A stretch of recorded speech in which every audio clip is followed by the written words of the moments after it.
Habayeho umugabo akagira umugore, maze babyarana abana 5. Bukeye amapfa aratera, ibintu biradogera. Hashize iminsi imvura iragwa, ibintu birakira, imyaka irera, inka zibona ubwatsi zirakira. Bukeye umugabo akajya abwira umugore we ati: mawe, urajya ucunda ubikire Nyakanga, umunsi yaje tuzabone icyo tumuha, ejo atazatugwira mu rugo. Umugore aramwumvira, akajya acunda abika, maze yuzuza ibibindi 2. Nuko haza umugabo wigenderaga ari kumwe n'umwana we. Umugenzi asuhuza bene urugo ati: muraho yemwe bene urugo? Umugore ati: muraho namwe. Umugenzi abaza umugore ati: umugabo wawe yagiye he? Umugore ati: umushakiraga iki ko yazindutse? Undi ati: narinje kumusura.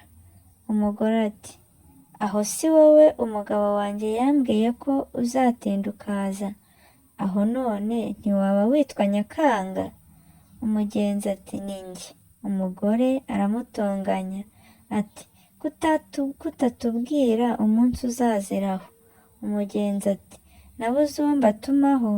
Ati: ariko ntacyo bitwaye, mupfe kumpa icyo mubonye, umushyitsi arya icyo nyir'urugo amuhaye.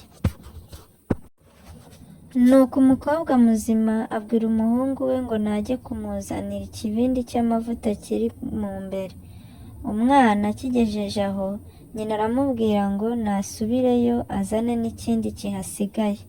Umwana ajya kukizana nacyo.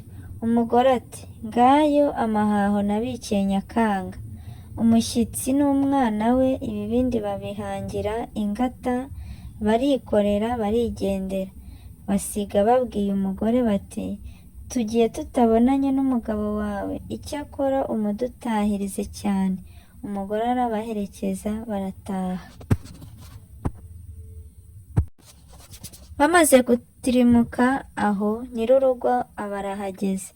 Umugore atangira gutekerereza umugabo we uko umushyitsi yaje, n'uko yamwibwiye, n'uko yamuzimaniye amavuta yose, ko inshuti ye yaje imushaka ntihamusange, none ikaba imaze kugenda, ikaba yamutumye ngo amutashye cyane.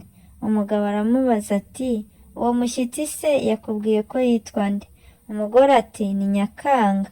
Umugabo akubitwa n'inkuba, maze abwira umugore ati: abagore muri abapfu koko? Ati: nakubwiye ko Nyakanga ari igihe kibi cy'inzara, sinakubwiye ko ari umuntu. Nuko umugabo aramucunaguza cyane. Umugore arumirwa yumvise ukuntu yitiranyije Nyakanga y'ukwezi n'umuntu. Si njye wahera, hahera umugani.